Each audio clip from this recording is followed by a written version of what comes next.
Assalamualaikum warahmatullahi wabarakatuh. Innal hamdalillah nahmaduhu wa nasta'inuhu wa nastaghfiruh wa na'udzu billahi min syururi anfusina wa min sayyiati a'malina. May yahdihillahu fala mudhillalah wa may yudlil fala hadiyalah. Asyhadu an la ilaha illallah wahdahu la syarikalah wa asyhadu anna Muhammadan abduhu wa rasuluh. Ya ayyuhalladzina amanu taqullaha haqqa tuqatih wa la tamutunna illa wa antum muslimun. Ya ayyuhan nasu taqu rabbakumul ladzi khalaqakum min nafsin wahidah wa khalaqa minha zawjaha wa batsa minhuma rijalan katsiran wa nisaa'a wattaqullaha alladzi tasaaluna bihi wal arham innallaha kana 'alaikum raqiba. Ya ayyuhalladzina amanu taqullaha wa qulu qawlan sadida yuslih lakum a'malakum wa yaghfir lakum dhunubakum wa may yuti'illah wa rasulahu faqad faza fawzan 'azima. Amma ba'd, fa inna asdaqal hadithi kitabullah wa khairul hadi nabiyina Muhammadin sallallahu alaihi wa ala alihi wasallam wa syarrul umuri muhdatsatuha fa inna kulla muhdatsatin bid'ah wa kulla bid'atin dhalalah wa kulla dhalalatin finnar. Al-ikhwan wal akhwat rahimani wa rahimakumullah. Alhamdulillah, di hari ini kita tentunya bersyukur kepada Allah Subhanahu wa taala atas nikmat yang Allah Subhanahu wa taala berikan kepada kita hari ini. Nikmat duduk bermajelis, mengajar dan belajar agama Allah Subhanahu wa taala. Seorang pengajar tidak ada kebahagiaan untuknya yang lebih membahagiakan kecuali mengajarkan ilmu. Sebagaimana para pelajar, tidak ada yang lebih membahagiakan di dalam kehidupan ini kecuali ketika dia bisa belajar, mempelajari agama Allah Subhanahu wa taala. Itu yang disebutkan oleh Al-Imam Ibn Abdul Bar rahimahullahu taala di dalam kitab beliau Jami' Al-Bayan, ya, terkait dengan keutamaan orang yang belajar dan orang yang mengajar. Maka ketika kita diberikan oleh Allah Subhanahu wa taala jalan kebaikan, diberikan kesehatan dan kesempatan oleh Allah Subhanahu wa taala untuk belajar, maka ini adalah kebahagiaan kita yang paling tinggi. Karena dengan bermajelis belajar agama Allah Subhanahu wa taala, kita akan ditinggikan oleh Allah Subhanahu wa taala dalam kehidupan dunia ini. Di dalam hadis yang diriwayatkan oleh Imam Muslim rahimahullah dari Umar bin Khattab radhiyallahu taala anhu, kata Nabi sallallahu alaihi wasallam, innallaha la yarfa'u bihadzal kitabi aqwaman wa yadh'u bihi akharin. Sungguh Allah Subhanahu wa taala mengangkat sekelompok orang dengan kitab ini, yaitu Al-Qur'an. Mempelajarinya, seorang akan terangkat derajatnya dan merendahkan yang lain. Demikian pula ini yang dikabarkan oleh Allah Subhanahu wa taala di dalam Al-Qur'an. Yarfa'illahu alladhina amanu minkum walladhina utul ilma darajat. Allah Subhanahu wa taala mengangkat orang-orang yang beriman di antara kalian dan orang-orang yang diberikan ilmu beberapa derajat. Dan juga kenapa kita harus berbahagia dengan majelis ilmu seperti ini? Karena inilah yang akan memudahkan kita masuk ke surga. Hadis terkenal, semua kita mungkin sudah sering mendengarnya. Yang Nabi SAW tegaskan dari hadis Abu Hurairah riwayat Imam Muslim rahimahullahu ta'ala. Kata Nabi SAW, man salaka tariqan yaltamisu fihi ilman sahalallahu lahu bihi tariqan ilal jannah. Siapa yang menempuh sebuah perjalanan yang mana perjalanan ini dia tempuh untuk belajar, maka Allah Subhanahu wa taala akan memudahkan untuknya jalan ke surga. Maka hal yang menyejukkan pandangan seorang muslim, demikian pula muslimah, adalah ketika dia mendapatkan tempat untuk mengajar ataupun belajar ilmu agama Allah Subhanahu wa taala. Di hari ini kita alhamdulillah di tempat ini kita memulai pelajaran kitab fikih ringkas, fikih praktis dari fikih madhab Syafi'i yang ditulis oleh salah seorang ulama yang dikenal akan keilmuannya secara khusus terkait dengan madhab Al-Imam Asy-Syafi'i rahimahullahu ta'ala. Kitab yang akan kita pelajari adalah kitab Ghayatul Ikhtisar. Itu di antara judulnya. Ada juga yang mengatakan judulnya adalah Ghayatul Takrib. Ada juga judulnya yang mengatakan seperti yang ada di pengumuman yang diberitakan, yaitu yang disebut dengan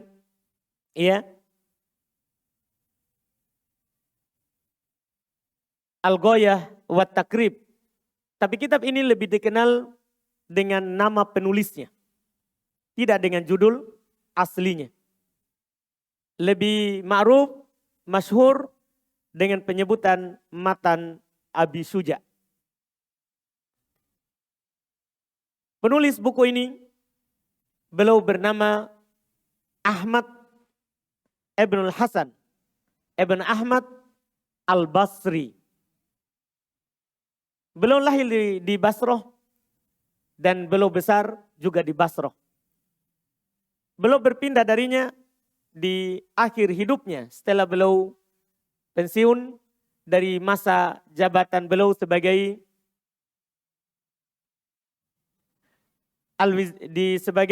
qadhi di pemerintahan. Beliau tinggal berpindah ke Madinah dan beliau wafat di sana. Pindah ke Madinah, beliau menjadi tukang sapunya Masjid Nabawi dan yang menghamparkan karpet, serta beliau yang bertugas untuk menyalakan lampu-lampu waktu itu di Masjid Nabawi di Madinah. Dan beliau wafat di tahun 593 Hijriah. 593 Hijriah. Nama beliau tadi sudah kita dengar, Ahmad Ibn Hasan Ibn Ahmad Al-Basri. Dikenal dengan Abu Syuja, itu kuniannya, nama panggilannya. Beliau juga punya kunia yang lain tapi tidak terkenal, yaitu Abu Thayyib. Beliau punya nama panggilan yang lain selain Abu Syuja, yaitu Abu Thayyib. Beliau punya tulisan tidak banyak, hanya sedikit. Di antaranya ini yang kita akan pelajari, yang dikenal dengan Matan Abu Syuja atau Al-Ghayatu wa Takrib fil Fiqh Syafi'i, atau juga diberi judul dengan Mukhtasar Al-Ghayah, juga diberi judul dengan kata Ghayatu At-Takrib. Ada juga yang mengatakan Ghayatu Al-Ikhtisar. Semua judul ini sebenarnya bukan dari judul yang diberikan oleh penulis. Cuman yang disebutkan oleh beliau di mukaddimahnya yang kita akan baca sebentar. Di pendahuluannya. Makanya lebih terkenal dengan Matan Abu Syuja di dalam madhab Syafi'i. Buku ini Masya Allah kita pilih dalam mempelajari madhab Syafi'iyah ada beberapa alasan. Alasan pertama, karena buku ini adalah buku yang ringkas. Tapi bersamaan dengan itu, keumuman masalah fikih ada. Disebutkan di dalamnya. Itu alasan pertama. Alasan kedua, dan ini yang membuat kalau anak pribadi kenapa lebih condong dan senang membaca buku ini. Anak memang buka di beberapa kajian. buku ini karena penulisnya sebelum belum mengarang buku ini dan belum mengarangnya, beliau telah mengajar fikih Syafi'i lebih dari 40 tahun. Beliau mengajar dalam fikih madhab Syafi'i lebih dari 40 tahun di Basra. Di Basra. Tentunya dengan mengajar yang panjang seperti itu, yang lama waktunya, banyak dari fikih Syafi'i yang beliau telah teliti dan beliau telah kuasai. Ini dari penulis rahimahullah. Jadi ini termasuk tulisannya. Dan beliau punya tulisan yang kedua, yaitu syarah. Juga beliau menjelaskan madhab Syafi'i, yaitu beliau mensyarah kitab Al-Iqna' punyanya Al-Mawardi rahimahullahu ta'ala. 2 buku itu saja yang terkenal dari penulis rahimahullahu ta'ala. Dan yang kedua yang kami sebutkan terakhir, tentunya kalau dibandingkan dengan Matan Abi Suja, ya Matan Abi Suja lebih terkenal, lebih masyhur. Karena ini adalah buku dasar dan memang beliau tulis karena ada yang memintanya. Beliau tulis karena ada yang memintanya, sebagaimana akan kita sebutkan nanti ketika beliau menjelaskannya di pendahuluan buku. Di pendahuluan buku. Buku ini matan fikih yang kosong dari dalil. Karena para ulama fikih mengarang buku fikih 2 bentuk, 2 cara. Yang pertama dengan cara menyebutkan hadis tanpa ada penjelasan. Tapi dalam hadis itu ada fikihnya. Yang kedua seperti buku ini. Menyebutkan langsung faedahnya tanpa disebutkan dalilnya. Cuman apa yang dia ucapkan itu ada dalilnya. Apa yang diucapkan itu ada dalilnya di dalam madhab. Nah, matan ini, matan Abi Suja adalah bentuk karangan dalam fikih jenis kedua. Menyebutkan masalah dan tidak ada disebutkan dalilnya. Kecuali sedikit kadang disebutkan. Tapi dari apa yang disebutkan itu ada dalilnya. Makanya nanti di dalam menjelaskan buku ini kita akan selalu menyebutkan apa dalil dari penulis. Ketika belum menyebutkan sebuah masalah. Apakah dalilnya sahih atau tidak? Kalau Bukhari Muslim tentunya tidak perlu kita kasih keterangan sahihnya.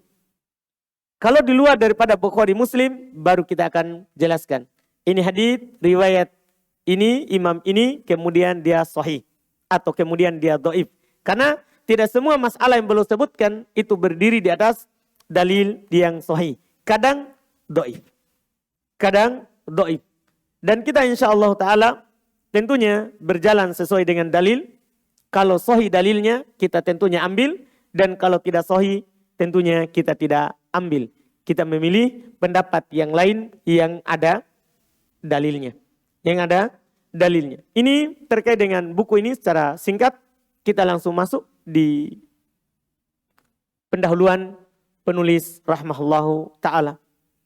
Kata beliau rahimahullah, yaitu Abu Suja Ahmad ibn al-Hasan al-Basri. Bismillahirrahmanirrahim. Seperti biasa, kebiasaan para penulis. Mereka mendahului tulisannya dengan basmalah. Ada beberapa alasan. Pertama, mencontoh Al-Quran. Seluruh surat di dalam Al-Quran, 114 surat, kecuali 1 surat saja. Itu semuanya diawali oleh basmalah. Yang tidak diawali oleh basmalah adalah hanya surat Al-Baro'ah. Atau yang dikenal dengan surat At-Taubah. Karena dia adalah bagian dari surat sebelumnya, itu surat Al-Anfal. Masih lanjutannya. Sementara basmalah adalah pemisah untuk setiap surat. Jadi ada 113 surat di dalam Al-Quran. Semuanya dimulai dengan basmalah. Maka memulai tulisan dengan basmalah ini mencontoh Al-Quran. Itu alasan pertama. Alasan yang kedua karena mencontoh Nabi kita Muhammad SAW. Beliau menulis surat ke beberapa penguasa waktu beliau hidup, itu selalu memulai dengan Bismillahirrahmanirrahim. Contohnya misalnya apa yang disebutkan oleh Imam Al-Bukhari di dalam kitab beliau. Beliau menyebutkan kisah Rasulullah SAW menulis surat ke Raja Herakl. Maka beliau menulis dan mengawali suratnya Bismillahirrahmanirrahim min Muhammad bin Abdullah. Dengan Bismillahirrahmanirrahim. Jadi memulai tulisan dengan Bismillahirrahmanirrahim ini adalah iktidaan bin Nabi. Karena mencontoh Nabi Muhammad SAW. Yang kedua, mencontoh para salaf. Para salaf ketika menulis surat dari Abu Bakar, tulisan beliau yang terkenal. Ya, demikian pula para sahabat setelahnya.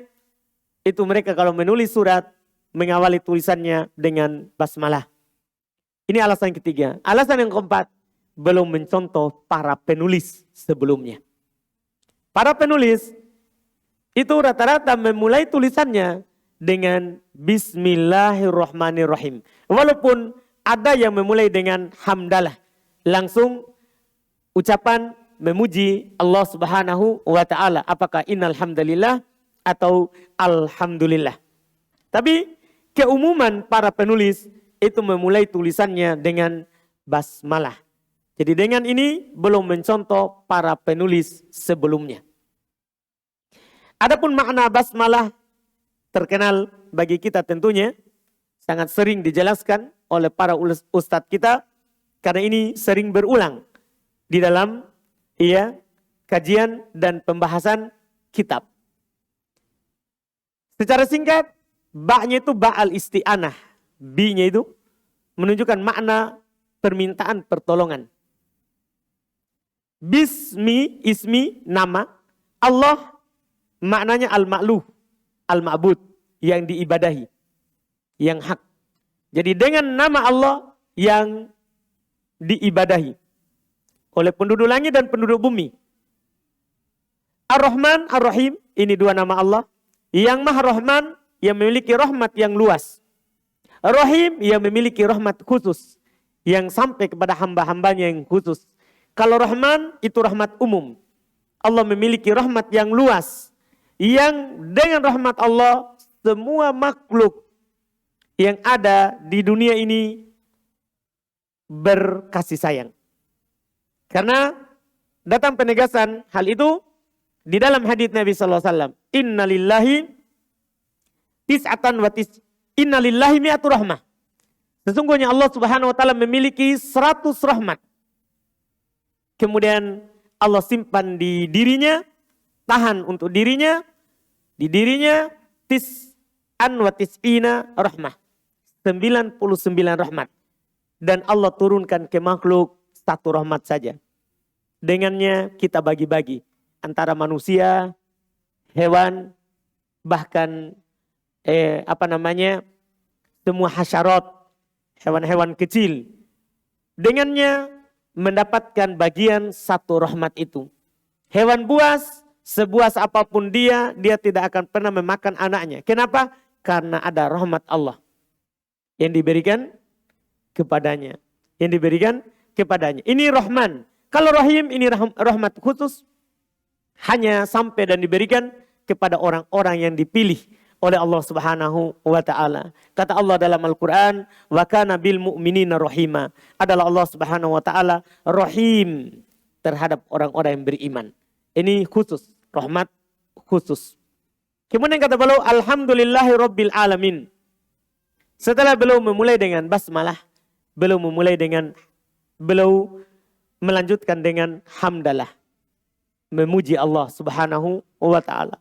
Kata beliau, alhamdulillahi rabbil alamin. Segala puji bagi Allah, Rabb alam semesta. Wa sallallahu ala sayyidina Muhammadin. Dan salawat Allah atas sayyid kita, pimpinan kita Muhammad Sallallahu Alaihi Wasallam. Kata sayyid di dalam ucapan biasa itu boleh ditambah dengan tambahan itu. Tapi di dalam doa yang ada ajarannya Nabi SAW di situ, maka itu tauqifiyah. Tidak boleh kita tambah-tambah walaupun kata sayyid. Tapi dalam muqaddimah pendahuluan seperti ini boleh. Ketika kita mengatakan ya wassallallahu ala sayyidina Muhammad, boleh. Ketika bersolawat biasa. Adapun ketika doa misalnya dalam tasyahud, kalau ini harus terbatas pada tuntunan.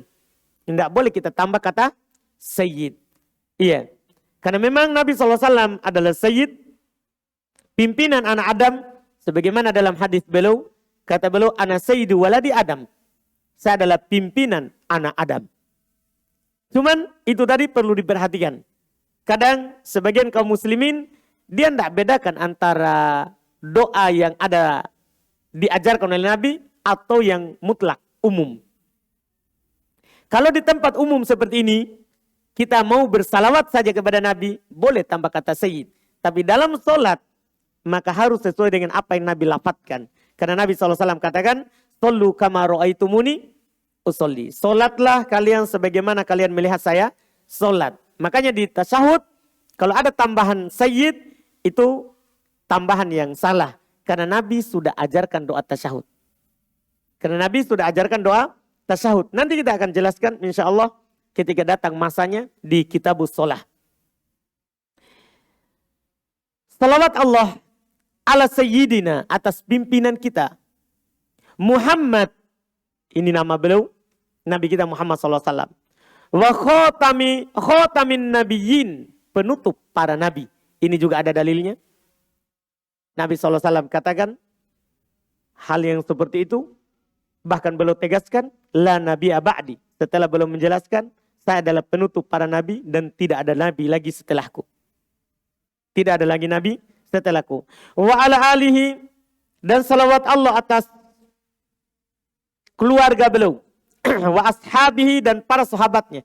Ada faedah di sini yang perlu antum ketahui.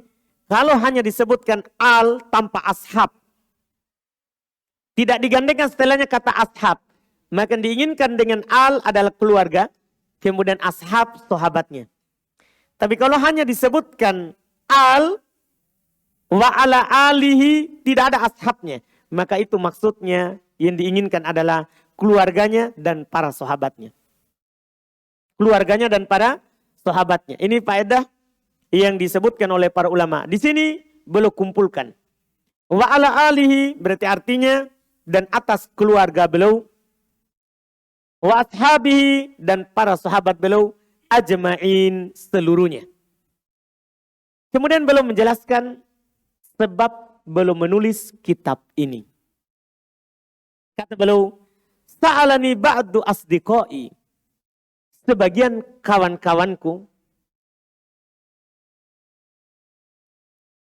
meminta kepadaku, an a'mala mukhtasaron fil fikhi, untuk membuatkan ringkasan dalam fikih ala madhab Syafi'i, atas madhab Imam Syafi'i.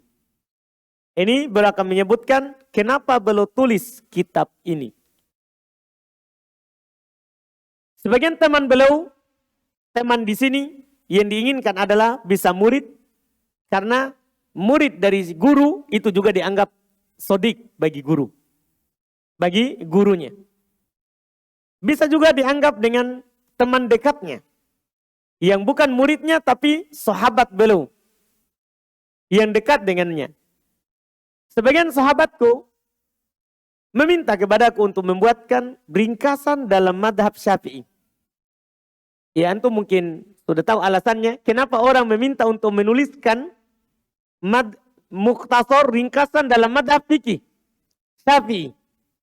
Ya antum sudah tahu sebabnya, karena belum mengajar fikih Syafi'i lebih dari 40 tahun. Sehingga ada kepercayaan dari orang-orang dekat beliau, muridnya ataupun teman-temannya. Ini orang ahli dalam madhab Syafi'i. Makanya beliau diminta untuk menuliskan Ringkasan dalam madhab Syafi'i. Sebagaimana ini para ulama lain, di madhab lain juga seperti itu. Misalnya Al-Imam Abdul Ghani Al-Maqdisi. Belum menulis kitab Umdatul Ahkam min kalami khairil anam. Kitab hadits khusus pokok-pokok hukum fikih yang diambil dari hadits khusus Bukhari Muslim. Belum sebutkan apa alasannya kenapa belum menulis. Juga karena ada muridnya yang meminta. Buatkan ringkasan. Iya, di dalam masalah fikih tapi belum fikih Hambali. Demikian pula Imam Ibnu Qudamah rahimahullah. Kalau ini di dalam fikih Syafi'i. Fi ghayatil ikhtisar. Ini diambil judul bukunya dari sini. Dari ucapan beliau ini. Fi ghayatil ikhtisar. Berada di puncak ikhtisar. Ringkasan. Maksudnya ringkasan yang sangat ringkas. Wa nihayatil ijaz. Dan ujung daripada ijaz. Ijaz juga maknanya ikhtisar. Mirip. Iya. Dengannya. Cuman bedanya disebutkan oleh para ulama kalau mukhtasar itu lafadznya sedikit tapi maknanya banyak. Lafadz yang dipakai pendek tapi kalau dijelaskan panjang. Itu ikhtisar. Iya. Kalau ijaz mirip juga dengannya. Sama juga. Kalimat yang mujaz artinya kalimat pendek tapi jami' mani. Kalimat pendek tapi mengumpulkan seluruh makna dan mengeluarkan hal-hal yang tidak masuk kepadanya. Ini maknanya. Iya, jadi beliau diminta untuk menulis tulisan yang sangat ringkas dalam madhab atau fikih Syafi'i. Yahibu ala talibi darsuhu. Ringan bagi orang-orang yang ingin mempelajarinya dalam belajar madhab Syafi'i. Iya. Dan memang nanti insya Allah antum akan dapatkan dan kalau antum ikuti terus, ini buku sangat ringan sekali. Hanya ada masalah yang memang kita butuhkan. Tafri'at, cabang-cabangnya tidak masuk. Tidak dimasukkan. Hanya masalah-masalah yang pokok. Yang memang hal itu merupakan zat. Zat bekal untuk kita. Tentunya dalam masalah fikih. Apakah fikih ibadah atau fikih muamalat. Karena di buku ini dibahas dua masalah secara umum. Fikih ibadah, fikih muamalat.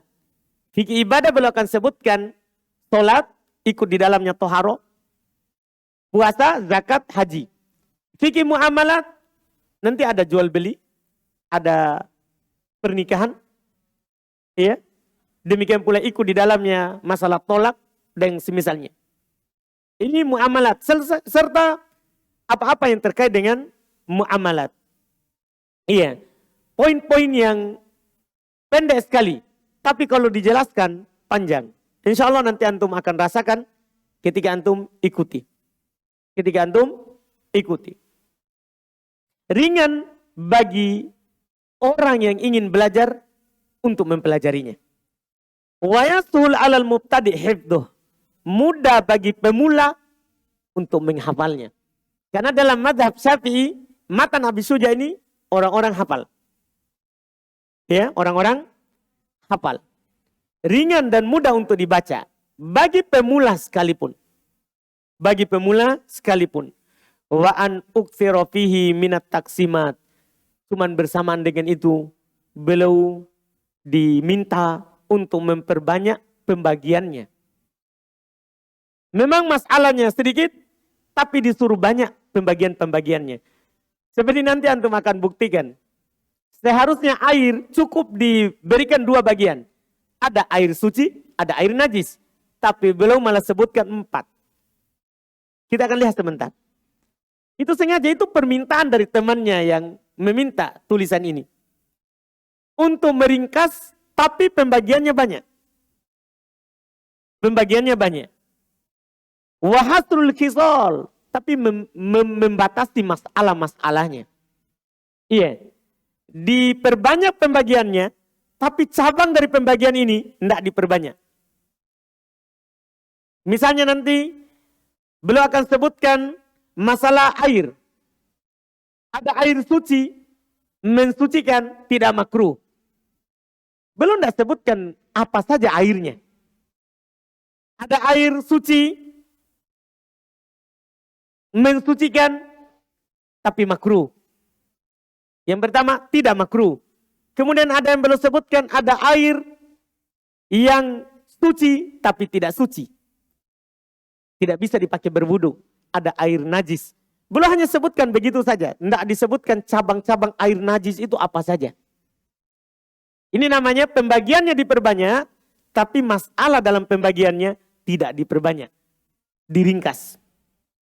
Jadi ini bagus sekali untuk pemula. Bagi orang yang pertama sekali belajar fikih, ini kitab yang bagus untuk dipelajari. Nanti kalau mau meluas, bisa dilanjutkan juga fikih Syafi'i dalam berupa bentuk hadits, yaitu kitab Bulughul Maram. Lebih luas lagi. Yang disebutkan oleh Al-Imam Al-Hafidh Ibn Hajar rahimahullah ta'ala dalam kitab Bulughul Maram min Adillati Al-Ahkam. Nanti suatu saat kalau antum selesai baca buku ini, pelajari, ya naik ke tahap itu. Naik ke tahap itu. Jadi ini permintaan dari teman-teman beliau untuk menuliskan untuk mereka pokok masalah di dalam fikih Syafi'i. Maka kata beliau, fa'ajabtuhu dalika. Fa'ajabtuhu, saya menjawabnya, saya mengabulkannya. Ila dalika, kepada hal tersebut, taliban litawab, tentunya beliau katakan karena mengharap pahala dari Allah Subhanahu wa taala, ragiban ilallahi fit taufiq lisawab, sangat mengharapkan kepada Allah taufik untuk yang benar. Innahu ala ma yasha'u qadir, sungguh Allah Subhanahu wa taala maha mampu atas apa yang dia kehendaki. Wa bi ibadihi khabir, dan maha tahu terhadap hambanya. Artinya beliau tulis ini bersandar hanya kepada Allah untuk menyampaikan yang benarnya. Dan Allah Subhanahu wa taala maha tahu kekurangan kalau ada. Kekurangan yang beliau sampaikan. Karena kadang ada masalah nanti yang antum jumpai, itu tidak dibangun di atas dalil yang sahih. Tapi beliau sudah mencari. Beliau sudah meneliti bahwa itulah yang diantarkan oleh apa yang beliau ketahui. Nah, kita masuk setelah itu. Kata beliau rahimahullah, kitabut toharoh. Kitab at-toharoh. Kitab maknanya adalah al-jam'u wad-dham. Sesuatu yang terkumpul. Jadi kalau kita kaitkan at-toharoh, kitab toharoh, yaitu kumpulan permasalahan tentang toharoh. Itu makna kitab. Kumpulan at-toharoh, permasalahan seputar toharoh. Apa itu toharoh? Secara bahasa, at-toharoh adalah an-nadhofah, berbersih, bersuci. Bahkan seorang kalau dia kotor tangannya, kemudian dia cuci, itu namanya juga bertoharoh. Secara bahasa. Adapun secara istilah, dia adalah ibaratun an raf'il hadath wa izalati an najas. Toharo artinya secara istilah, dia ibarat dari mengangkat hadat atau membersihkan najis. Jadi ketika kita mengangkat hadat, contoh misalnya ada seorang buang air kecil. Setelah buang air kecil dia cuci, bersihkan, itu namanya hilangkan najis. Buang air, dia cuci, tempat keluar air kecilnya. Atau buang air besar, dia cuci tempat keluar air besarnya. Itu namanya dia angkat najis. Setelah itu dia pergi ke tempat wudhu, dia berwudhu. Itu namanya apa? Izalatul hadas. Mengangkat hadas. mengangkat hadas. Jadi toharo itu ada dua bentuknya. Ada mengangkat najis, ada mengangkat hadas. Mengangkat najis, kita hilangkan najis yang ada di badan kita. Mengangkat hadas, maksudnya kita bersuci, walaupun tidak ada najis. Walaupun tidak ada najis. Jadi kita berwudu, itu namanya mengangkat hadas. Mengangkat hadas, itu yang disebut toharo. Toharo ini pembahasan yang sangat penting sekali. Iya. Kenapa pembahasan toharo penting di dalam fikih Islam? Karena toharo itu syarat diterimanya sholat. Rukun Islam yang kedua. Kata Nabi SAW dalam hadits riwayat Imam Al-Bukhari dan Imam Muslim dari Abu Hurairah radhiyallahu taala anhu, la yaqbalullahu sholata ahadikum idza ahdatsa hatta yatawaddo. Allah Subhanahu wa taala tidak menerima salat salah seorang dari kalian apabila dia berhadas. Hadas ini penggunaan umum, air kecil, air besar, kentut, itu semua namanya hadas. Allah tidak menerima salat salah seorang dari kalian apabila dia berhadas sampai ia berwudu. Demikian pula ini yang diperintahkan oleh Allah Subhanahu wa taala di dalam Al-Qur'an. Kata Allah Subhanahu wa taala, "Ya ayyuhalladzina amanu, idza kumtum ilas sholati faghsilu wujuhakum." Wahai orang-orang yang beriman, apabila kalian hendak berdiri untuk sholat, cuci wajah kalian. Setelah itu disebutkan semua yang wajib, yang rukun di dalam wudu sampai akhir ayat. Ini perintah Allah Subhanahu wa taala. Makanya pembahasan at-thaharo pembahasan yang sangat penting di dalam fikih Islam. Namanya toharo itu dengan air itu asalnya. Tidak ada air baru boleh dengan yang lain. Maka sebelum masuk dalam pembahasan wudu, belum bahas dulu alat untuk berwudu. Air. Kata beliau rahmatullah, al-miyahu allati yajuzu bihat tathiru sab'u miyah. Masya Allah. Kata beliau air yang boleh untuk dipakai bertoharoh. Itu ada 7 air. Ini antum ingat, penting sekali. Terkait dengan wudu. Ketika antum berwudu, air apa saja yang boleh antum pakai untuk berwudu? Beliau katakan ada 7 air. Semua 7 air ini ada dalilnya. Kenapa bisa dipakai berwudu? Kata beliau rahmatullah, ma'us sama, 1. Air yang turun dari langit.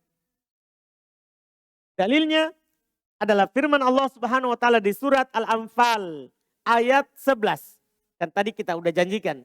Kalau ada masalah yang belum sebutkan, kan ada dalilnya. Kita akan sebutkan dalilnya.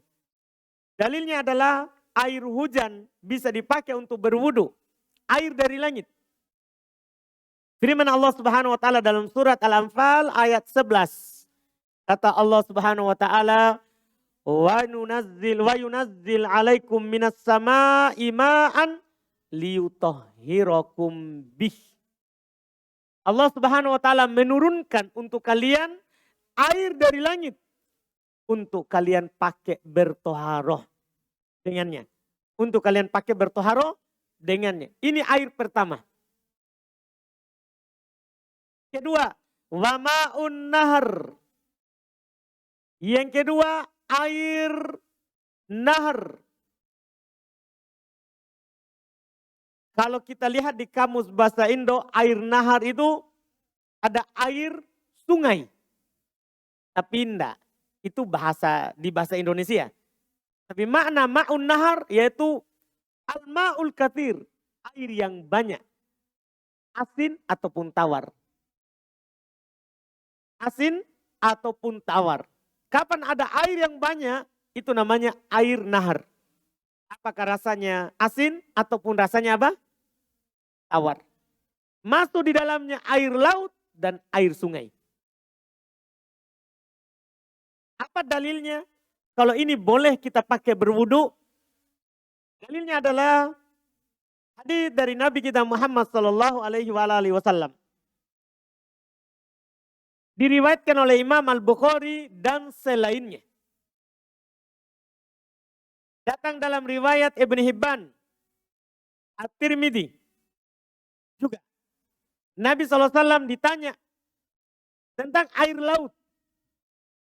Tentang air laut. Kata Nabi SAW, "Huwat tahuru ma'uhu al-hillu maitatuhu."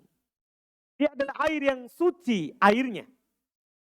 Dan halal bangkainya.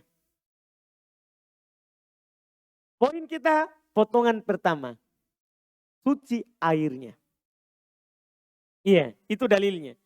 Yang ketiga, yang ma'u sama ma'ul bihar wa ma'un nahar. Sama.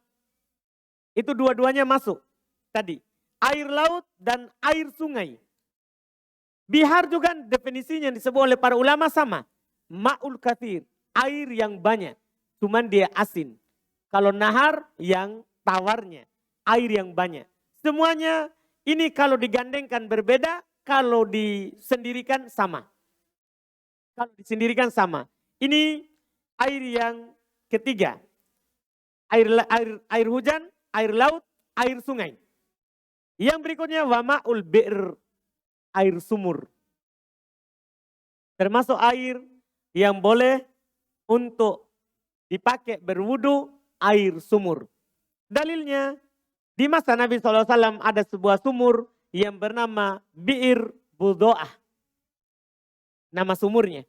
Nabi SAW berwudu darinya. Dalam hadis yang diriwayatkan oleh Imam Tirmidzi, demikian pula Imam Ahmad, serta selainnya. Nabi SAW berwudu dari air sumur Bi'ir Budo'ah. Atau dibaca Bido'ah. Ini dari Nabi kita Muhammad SAW. Kemudian berikutnya, wama'ul ain, mata air.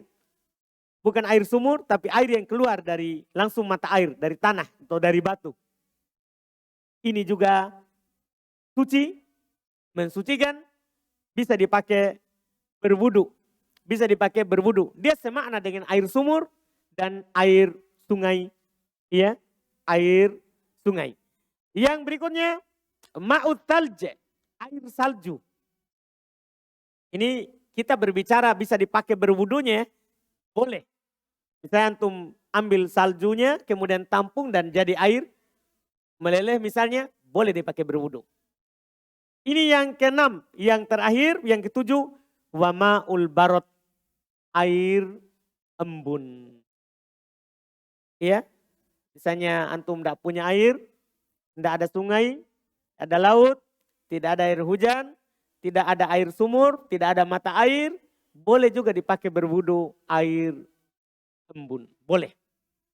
Semua ini masuk di dalam jenis air tadi yang disebutkan dalilnya dalam Al-Quran oleh Allah Subhanahu wa Ta'ala. Ini 7 jenis air boleh kita pakai untuk berwudu. Nah, ini dulu untuk pendahuluan di pertemuan dasar dan awal kita ini. Di pertemuan berikutnya baru kita lanjutkan masih jenis air. Kalau ada pertanyaan boleh ditanyakan sebelum adzan dan nanti kita lanjutkan lagi setelah adzan. Boleh langsung bertanya enggak apa-apa. Kalau enggak ada kertas dipakai untuk tulis silakan boleh bertanya langsung.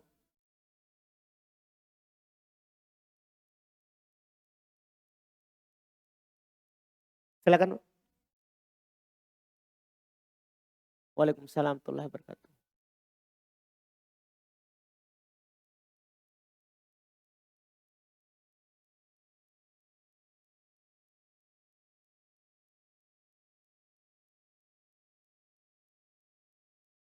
Baik. Beliau katakan, tadi kan diantara air, yaitu air jenis ketujuh yang boleh dipakai untuk berwudu, air barat, air embun. Bagaimana cara kita untuk berwudu dengannya? Ada 2 cara. Pertama ya antum tampung Kan air embun itu bisa ditampung. Iya, di kebanyakan daerah walaupun tidak ada hujan, jadi dia ada buat ya alat mengalir air embun itu ketika mau pagi ya atau mau tinggi matahari dan dia akan mengalir ke tempatnya. Itu cara pertama. Cara kedua, boleh kita langsung sentuhkan tangan kita baru kita gosokkan tempat wudhu atau alat-alat wudhunya. Karena di dalam berwudhu itu tidak harus orang tuangkan airnya. Boleh dia basahkan tangannya kemudian dia gosok. Seperti keadaan para sahabat ketika kurang air. Mereka kadang Nabi SAW, mereka menukil Nabi wudhu dengan satu mut. Dua telapak tangan begini. Caranya bagaimana? Itu tadi. Diambil air sedikitnya baru dia gosokkan, dia basahi. Bisa dengan cara itu. Jadi kita letakkan tangan kita di embunnya, kemudian kita basahi dan gosokkan kepada alat atau hal-hal yang wajib dicuci di dalam berwudu. Seperti itu. Kita adzan dulu. Alhamdulillah.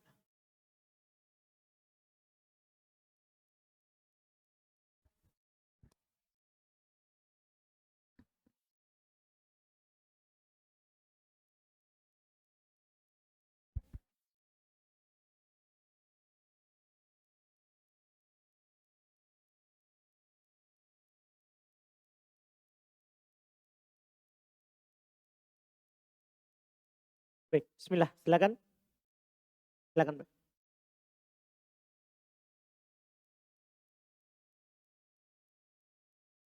Bagaimana hukum berwudu dengan air yang warnanya keruh namun tidak berbau? Nanti ini akan dibahas setelahnya. Nanti terkait dengan air yang masuk padanya atau hirot. Yang masuk padanya benda-benda suci. Benda-benda yang tidak najis. Yang tidak merubah warna, rasa ataupun bau. Nah, kalau penanya maksudnya adalah airnya keruh tapi tidak ada hal lain yang masuk. Melainkan memang dia keruh karena keluar dari tanah. Ya, maka ini tidak ada masalah. Masuk dalam jenis air yang suci dan mensucikan. Kalau keruh di atas asal penciptaannya, itu bahasa paling telitinya. Kalau dia keruh karena memang asal penciptaannya. Atau karena bau, memang asal penciptaannya. Maka itu suci dan mensucikan. Atau nanti ada pembahasan lagi, dia berbau karena bertetangga dengan bangkai. Bangkainya tidak di dalam air, tapi ada di luar air. Sehingga dia terpengaruh baunya. Ini suci dan mensucikan. Akan datang nanti di pertemuan yang akan datang. Ya, air yang bercampur dengan sesuatu. Apakah dia suci yang mensucikan atau tidak. Ini insya Allah nanti. Cuman untuk tahap awal kami jawab yang ditanyakan. Kalau itu adalah asal penciptaannya. Memang air di daerah itu keruh. Sumurnya keluar selalu keruh. Atau sumurnya memang keluar selalu ada baunya. Maka ini suci dan mensucikan. Karena masih ada di atas asal penciptaannya. Itu wallahualam.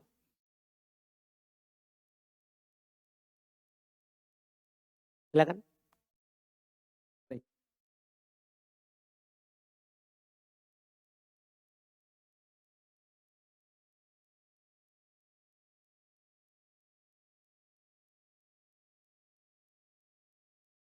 Apakah hukumnya sunnah berwudu dengan air yang sedikit, sementara tidak dalam keadaan kesulitan mendapatkan air? Kalau kita melihat Nabi SAW berwudu, itu belum berwudu dengan satu mut. Dan belum bermandi dengan satu sok. Satu mut tadi anak udah contohkan, dua telapak tangan digabungkan. Nabi SAW. Dan belum kalau bermandi maka dengan satu sok. Satu sok itu 4 telapak tangan. 4 telapak tangan. Cuman bersamaan dengan penukilan ini, para ulama menjelaskan dan mereka sepakati tidak ada ukuran batasan air dalam berwudu. Yang penting satu poinnya, tidak boleh israf. Tidak boleh berlebihan. Artinya kalau kita butuhkan, kita pakai. Karena kita cuma diperintahkan asbigul wudu. Sempurnakan wudu. tidak dibatasi airnya bagaimana. Disuruh. Dan kita sampai diancam. Wailulil aqabi minan nar. Celaka tumit-tumit dari neraka. Maksudnya yang tidak terkena air. Makanya kita adalah yang paling pokok menyempurnakan wudhu. Kalau wudhu sempurna dengan air yang kita pakai itu, maka cukup. Tidak boleh berlebihan. Karena masuk dalam mubadir. Masuk dalam mubadir. Tidak ditentukan ukurannya berapa. Tidak ditentukan ukurannya berapa.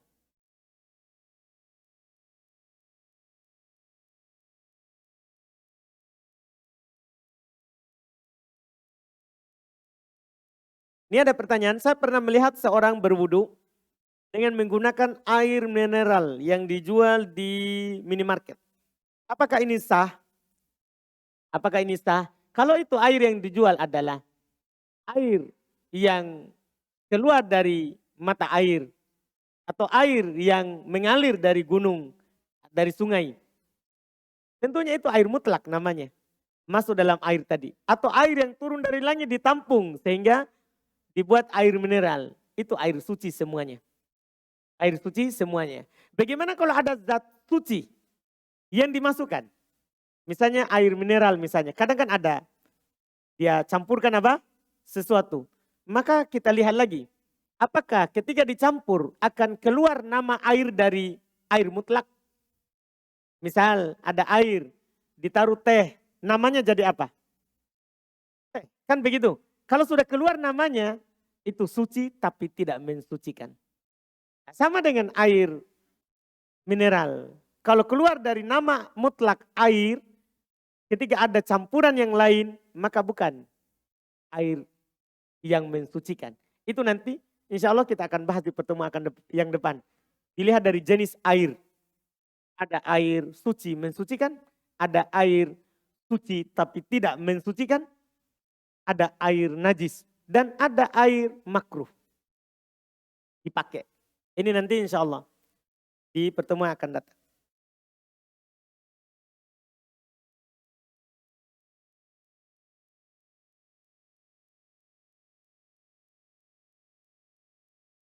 Ini ada pertanyaan, tolong sebutkan dalilnya Ustadz tentang 7 hadits,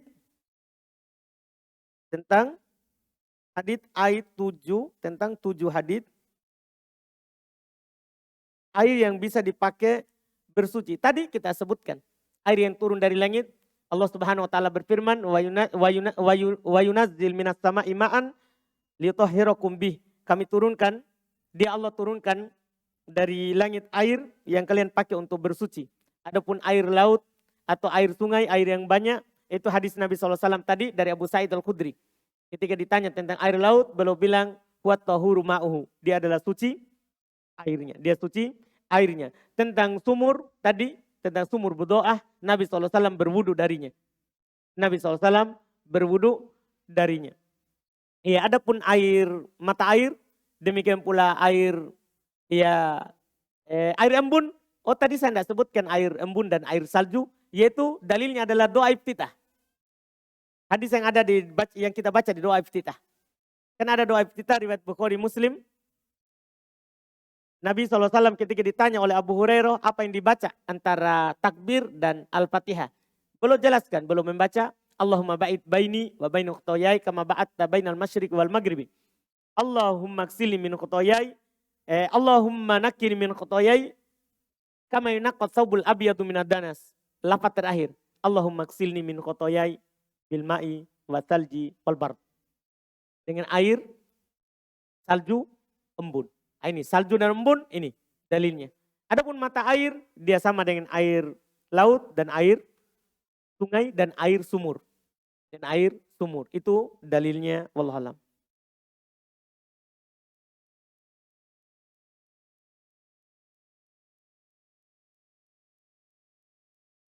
Ini pertanyaan berikutnya, mau bertanya tata cara membayar fidyah sesuai sunnah. Misalnya tidak berpuasa 1 bulan full karena sakit keras. Berapa banyak dia membayar atau memberi makan? Orang yang tidak berpuasa karena sakit itu tidak bayar fidyah. orang yang tidak berpuasa di bulan Ramadan karena sakit, itu tidak bayar fidyah. Yang wajib baginya berpuasa. Kecuali tidak diharapkan lagi sembuhnya, itu baru. Kalau dia sakit, kemudian sembuh. Di bulan Ramadan, sembuh setelahnya. Maka yang wajib baginya adalah berpuasa, kodok. Bukan bayar fidyah. Bahkan tidak boleh diganti dengan fidyah. Allah Subhanahu wa taala berfirman, "Faman kana minkum maridun aw ala safarin fa iddatum min ayyamin ukhra." Siapa di antara kalian yang sakit atau safar, maka dia wajib membayar di hari yang lain. Itu disepakati oleh para ulama, dalil Quran dan hadis banyak sekali.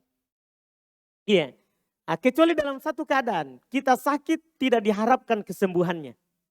Nah, ini dikiaskan kepada orang tua yang tidak mampu lagi berpuasa. Maka ini baru bayar fidyah, baru bayar fidyah. Adapun sakit diharapkan kesembuhannya tidak, itu utang harus dibayar dengan puasa.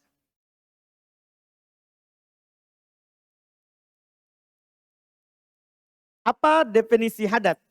Hadat itu sesuatu yang hadit, kadang muncul, baru muncul dari seorang. Dan pengitlakannya dalam bab wudu adalah apa yang keluar dari salah satu dua jalur di bawah.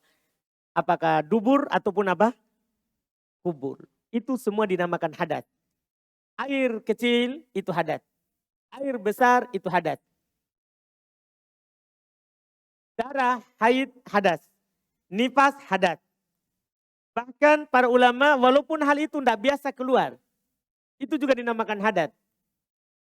Seperti darah istihadah bagi perempuan. Kerikil.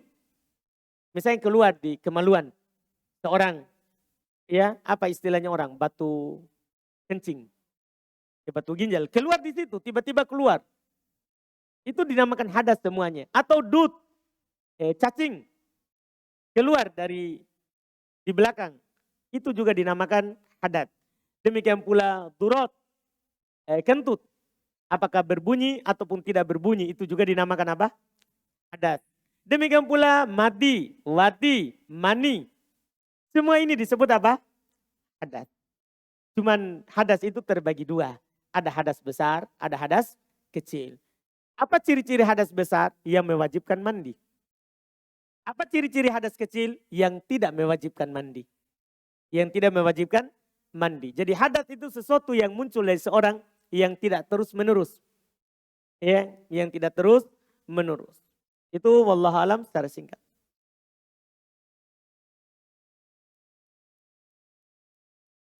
Bagaimana hukum berwudu di WC? Apakah air lumut bisa digunakan wudu? Ya, untuk air lumut, kalau itu lumutnya bukan karena disimpan dan didatangkan oleh manusia, tidak ada masalah. Tidak ada masalah. Yang masalah nanti itu kalau kita yang mencampurkannya. Itu dilihat keluar dari nama air atau tidak, itu nanti pembahasannya. Adapun karena ada lumut tetap bisa dipakai untuk berwudu. Untuk pertanyaan yang pertama, hukum berwudu di dalam WC. Boleh. Hal tersebut difatwakan oleh para ulama kita seperti Syekh Ibnu Utsaimin dan selainnya dari masyayikh. Boleh. Tentunya dengan cara ya kita baca bismillahnya di luar sebelum masuk WC. Cuma bagaimana kalau lupa? Kita tidak baca bismillah ketika masuk WC, kita bacanya Allahumma inni a'udzubika minal khubuthi wal khaba'ith. Tidak, bismillah. Apakah boleh baca bismillah dalam WC? Ini dibicarakan oleh para ulama rahimahumullah. Kata Syekh Ibnu Utsaimin, boleh di dalam hati. Boleh di dalam hati. Kalau diucapkan, tidak boleh. Karena di WC tidak dipakai untuk hal-hal yang mengagungkan atau ada kalimat dzikrullah padanya.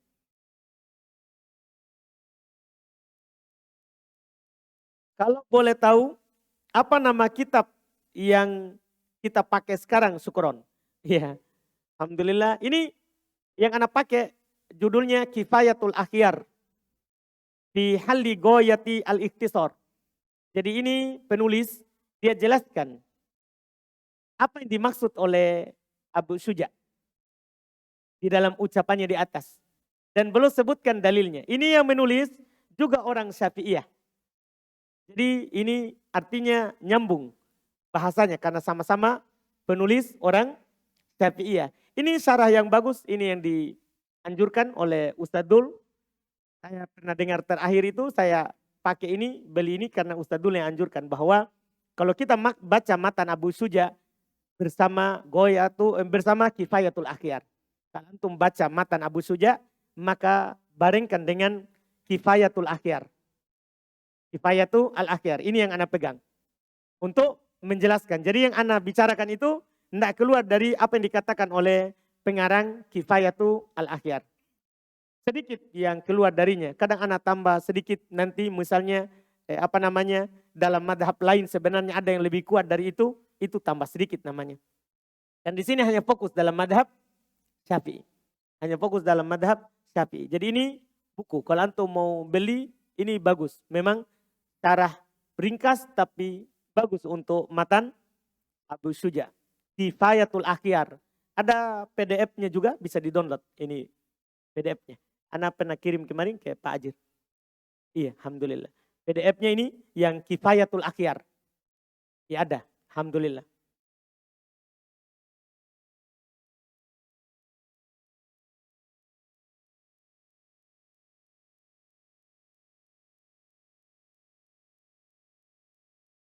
Ini ada pertanyaan terkait hadat tentang membersihkan pakaian, tentang membersihkan pakai tisu atau daun. Maksudnya beristijmar namanya. Iya, di dalam syariat kita ketika tidak ada air, bahkan sebagian para ulama mengatakan walaupun ada air, boleh kita beristijmar. Istijmar itu kita bersihkan hadas kita, tempat keluarnya dengan selain air. Dengan selain air. Yang disebutkan di dalam hadits batu. Disebutkan dalam hadits batu. Tapi para ulama menjelaskan boleh dengan selain batu dari benda-benda yang bisa membersihkan. Seperti daun atau tisu untuk masa kita sekarang ini boleh. Dan hal itu dianggap juga hal yang boleh dipakai. Cuman di dalam beristijmar beda dengan air. Ada ketentuannya. Kalau kita beristijmar itu disunahkan untuk ganjil. Dan paling sedikit 3. Tidak boleh kurang. Tidak boleh kurang. Kata Nabi SAW, wa man istajmara falyutir.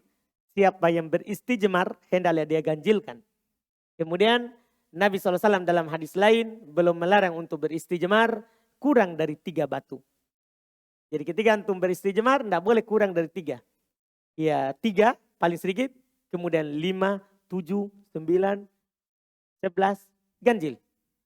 Ganjil. Atau boleh 1 di antara hal yang Masya Allah faedah yang pernah Anda dapatkan dari penjelasan para ulama, boleh 1 batu tapi punya 3 sisi. Jadi antum pakai 1 sisi cek gitu, baru balik lagi sisi yang lain. Boleh. Iya, kalau punya 3 sisi.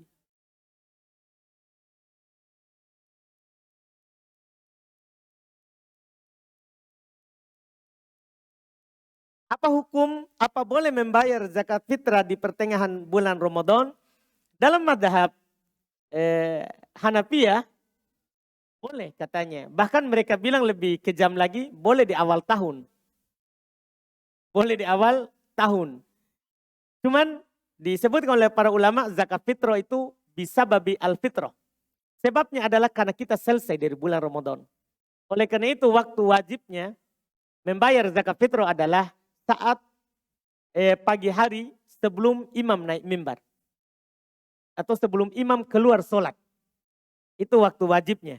Waktu bolehnya adalah sehari atau 2 hari sebelum Id. Itu waktu bolehnya. Adapun di pertengahan tidak ada dalilnya. Tidak ada dalilnya. Sehari atau 2 hari sebelum Id itu karena dilakukan oleh para sahabat. Dinukil oleh Ibnu Umar radhiyallahu ta'ala anhu bahwa mereka memberikan amil zakat fitrah itu sehari atau 2 hari sebelum Id. Ya, siapa yang mau ikut sunnah adalah malam Id atau subuh Id, itu waktu yang datang dari Nabi SAW.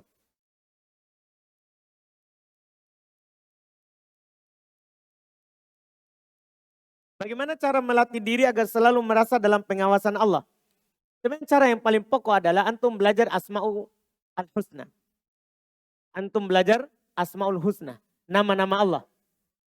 Karena di dalam nama Allah itu ada yang antum, ketika antum pahami dengan baik, maka antum akan selalu merasa diawasi. Misalnya antum belajar nanti As-Sami. Ada nama Allah As-Sami yang maha mendengar. Maka antum akan hati-hati dalam berucap. Karena ada yang selalu mendengar. Ada nama Allah Al-Basir yang maha melihat. Maka antum tidak sembarang berbuat. Karena ada yang selalu melihat antum. Itu cara sebenarnya. Oleh karena itu disebutkan oleh Nabi SAW, siapa yang memahami nama-nama Allah Subhanahu Wa Taala, dia akan masuk surga. Dia akan masuk surga. Karena itu yang akan didapatkan kalau dia memahaminya. Selesai? Alhamdulillah. Kita cukupkan. Alhamdulillah ini awal. Mudah-mudahan kita terus bersemangat untuk kedepannya. Dan tentunya Alhamdulillah kita untuk awal ini berterima kasih sekali kepada semua yang memberikan kemudahan untuk terlaksananya acara kita di malam hari ini. Semoga Allah Subhanahu Wa Taala membalas mereka semuanya dengan kebaikan dan pahala di sisinya. Subhanakallahumma hamdik, asyhadu an la ilaha illa anta astaghfiruka wa atubu ilaik. Assalamualaikum warahmatullahi wabarakatuh.